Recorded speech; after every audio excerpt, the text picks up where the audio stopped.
Salut Alex. Je vous présente Alexis Morel, un ami d'enfance, psychologue clinicien et avec qui je discute beaucoup. Et j'avais envie de lui poser des questions aujourd'hui, qu'on ait une conversation sur l'effet du confinement avec ses connaissances de professionnel et son avis sur notre métier. Donc Alexis, première question, qu'est-ce que tu as pu remarquer comme impact du confinement sur tes clients, sur ta clientèle de manière générale? Le premier impact, c'est celui de la désorganisation. En fait, le rythme quotidien, heu, des personnes qui consultent est absolument bouleversé. Hein, il est difficile d'être créatif sans routine et là, leur routine est complètement bouleversée. Si bien qu'ils peuvent être désorientés, dans le temps, et même psychiquement. D'accord, ok. Ouais. Et l'équilibre psychologique, justement, on en parlait un petit peu. Oui. Et bien cet équilibre, en fait, va dépendre, de la façon dont les personnes vont vivre le confinement. Ce n'est pas la même chose de vivre un confinement seul, auquel Ouais, cas, ce dont on va souffrir, c'est de solitude, éventuellement d'angoisse de séparation, d'angoisse de mort et ça, ce n'est pas sans conséquence. Mais si on vit le confinement à plusieurs, les difficultés qui vont apparaître, vont dépendre de la capacité ou plutôt de l'incapacité de chaque personne à pouvoir vivre seule en présence des autres. Une personne standard, elle a son quotidien qui est basé pour les écoliers avec l'école, le retour, les devoirs. Les professionnels vont préparer les enfants, se préparer à aller travailler, rentrer. Leurs activités sont segmentées.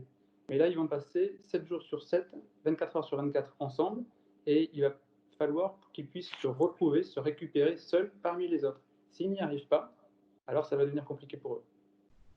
ok. Donc tu me dis première chose, c'est la désorganisation. Les gens ne savent Ouais, plus comment faire, etc. Peut-être qu'ils ont même plus d'ailleurs leur moment dans la journée qui fait un peu séparation. Par exemple, quand je vais au travail, que ce soit dans les transports en commun ou en voiture, je sais que ça crée un rythme. Je me lève, je déjeune, je vais exactement. me, je vais me doucher, je prends ma voiture, je me conditionne. Là, je suis au boulot, j'y vais. Et après, je rentre et je sais qu'à telle heure, j'ai ça à faire, etc. Et là, aujourd'hui, tout ça, c'est un peu chamboulé. Tout s'entrecroise. Les personnes qui sont en télétravail aujourd'hui, avec des enfants par exemple, connaissent de grandes difficultés à pouvoir organiser leur journée. Ouais. Tout se chevauche. Oui, ça, c'est des problèmes qu'on m'a fait remonter. J'ai fait quelques sondages auprès de mes collaborateurs pour savoir comment ça se passait. Alors, des fois, ils veulent un deuxième écran, un clavier, une souris, mais souvent, le problème, c'est les enfants. Pour faire les devoirs, c'est pas évident. Et comme au théâtre, en fait, il faut un lieu, un temps, une action. Et là, on a le même lieu. Le lieu de la maison, c'est aussi le lieu où on va travailler. Le temps, il s'étire. La journée, c'est pas 9h-17h. Ça commence parfois plus tôt et ça finit plus tard. Et l'action, eh bien, elle est entremêlée. Si vous êtes en vidéoconférence et que tout d'un coup, un enfant vient voir parce qu'il a un problème de mathématiques à résoudre, ça scène, ça casse. Ça Ouais, casse le rythme. ouais, je vois ce que tu veux dire. Est-ce que ça peut, d'après toi, créer des traumatismes nouveaux dans cet équilibre psychologique?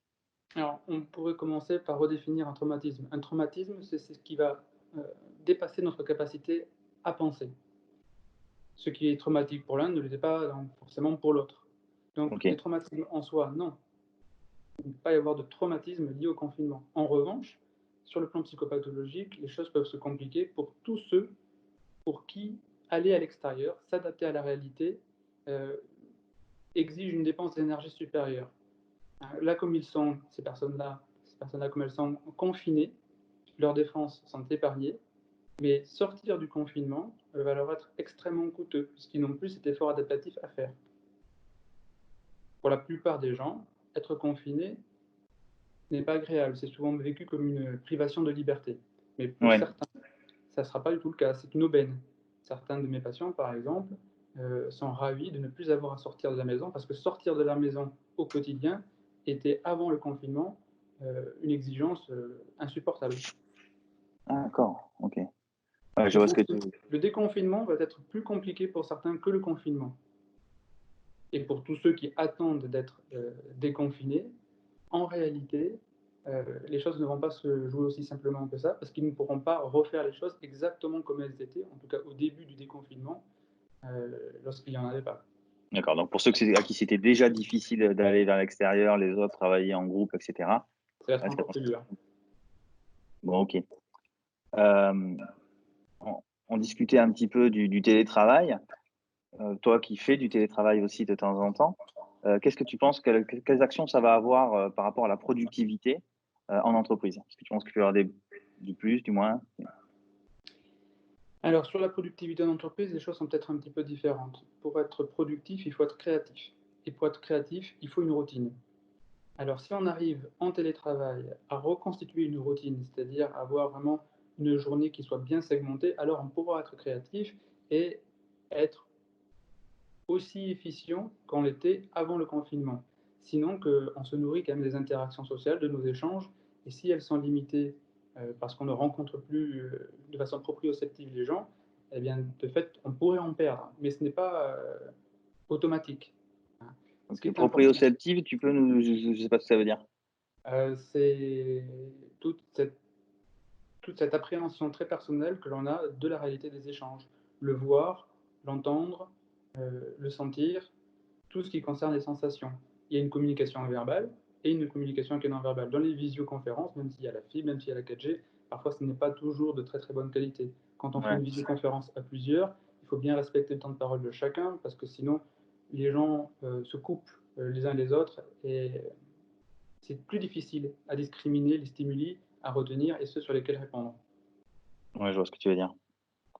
Ouais. Suivant les outils d'ailleurs, on n'a pas les mêmes, problématiques. Par exemple, là, on est sur Teams. J'ai remarqué que quand, on peut pas parler tous les 2 en même temps, sinon ça crée un Non. bug instantanément et cetera. Tu as d'autres outils comme par exemple Discord sont des outils pour, à la base les joueurs de jeux vidéo, où on peut parler tous en même temps et c'est même plus ou moins «prévu pour», entre guillemets. Il y a une personne, qui est dans un camp ou un autre camp qui peut parler en même temps et les informations on arrive à percevoir toutes les informations en même temps. Donc à mon avis, il y a des choses à faire aussi là-dessus sur des outils, qui permettent, des calls à plusieurs.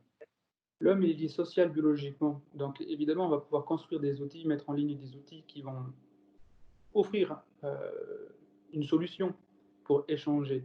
Mais ce n'est pas, notre habitude, et c'est limitatif. On peut essayer de Mmh. reproduire une réalité virtuelle dans les échanges, mais ce ne sera pas un échange proprioceptif au sens propre du terme. D'accord, ouais, ouais, bien sûr, bien sûr. Dans le télétravail, on en discutait tout à l'heure, hein, c'était un bel exemple que tu disais avec le rapport avec le théâtre. Un lieu, une temporisation, une action. Donc justement, les débordements sur la vie privée, heu, bah, vu que tu es ici, tiens, est-ce que tu peux, s'il te plaît, aller, ouvrir au facteur? Est-ce que? Comment on pourrait imaginer, limiter ce type d'interaction? Comment faire en sorte que ça déborde pas, trop le travail à la maison justement? Ça, c'est une question qui, déjà nous occupait avant la période du confinement. Oui, C'est le droit à la déconnexion. En fait, lorsque l'on travaille depuis chez soi, on n'a pas forcément tous les mêmes horaires, donc on va recevoir un mail soit tôt, soit tard, on va essayer de le traiter et là, le phénomène est tout simplement amplifié. Là, ce que l'on vient de faire, par exemple, avant de commencer cette, interview, c'est, d'activer les modes «ne pas déranger». Hein. oui, Alors vraiment, on se crée une bulle, pour travailler et en même temps, si on a le souci de la créer, cette bulle et de l'effacer quand on arrête, alors il n'y aura pas d'empiètement. Mais c'est compliqué. Si par exemple un professionnel va travailler de 9 heures à midi pour reprendre ensuite à 14 heures, ce n'est pas dit que les autres membres de la famille, lorsqu'on est confiné à plusieurs, aient le même rythme. oui. Oui, oui, tout à fait. Oui, c'est mon cas chez moi, hein. OK, j'avais noté dans les sujets, ce confinement, bon là, on en est à 5 semaines, hein, aujourd'hui, je sais pas, on est quoi? On est vendredi, Presque 24, 6 même, oui. 24 avril? 6? Mmh. Ça fait 6? Presque Ah 6, ouais, oui. dans 2 semaines, a priori, déconfinement partiel. Cette perception de la vie réelle, je sens moi-même, hein, des modifications. J'ai des choix, des décisions à prendre, des choix à faire et on manque d'informations sur comment ça va se passer, sur comment ça se passe pour les autres aussi, hein, chaque jour. Du coup, j'ai du mal à prendre de bonnes décisions, j'ai l'impression en tout cas. Comment ça va se passer pour tout le monde, cette, différenciation ça faisait déjà un petit peu peur entre la vie réelle et la vie virtuelle? Ouais. Heu, Notre souci à tous, en temps ordinaire, c'est de pouvoir contrôler ce qui est incontrôlable. On ne sait pas comment les choses vont se passer. On n'avait pas prévu le coronavirus, pas du tout. Et pourtant, avant l'annonce du confinement, on avait prévu sur la semaine du 16 ou du 17 mars, je ne sais plus exactement, exactement ce qu'on allait devoir faire et dans les mois à venir et pourquoi pas même pour l'été. On avait cette perspective, des vacances qui allaient nous permettre de faire tout ce qu'on avait à faire, heu, entre le moment où on le décide et le moment, où on allait pouvoir l'arrêter, faire une pause. Mmh. Bon, et bien là, le déconfinement, il est possible qu'il soit très partiel et que la vie ne reprenne pas son cours, exactement de la même façon qu'au moment où il avait été décidé. On ne maîtrise pas. Alors effectivement, on peut être troublé, on n'a plus nos repères, on ne sait plus où on va. Hein, ce qui est une illusion au quotidien. Au quotidien, on s'illusionne sur le fait qu'on sait comment va se dérouler la journée à peu près, parce qu'on a cette routine. Là, Ouais. comme on ne sait pas, ça inquiète, ça angoisse, on a à gérer avec nos peurs, nos fantasmes, on n'est pas rassuré. Alors, en réalité, on l'est jamais assuré de ce qui va se passer. C'est pas parce que vous partez le matin à 8 heures pour travailler, vous avez une réunion à 9 heures qu'entre temps, vous n'allez pas avoir un accident de voiture, hein. Mais ça, on aime l'oublier. Là, par contre, le coronavirus nous rappelle qu'on ne peut pas tout contrôler et D'accord, donc ça OK, nous je comprends. perturbe terriblement. OK.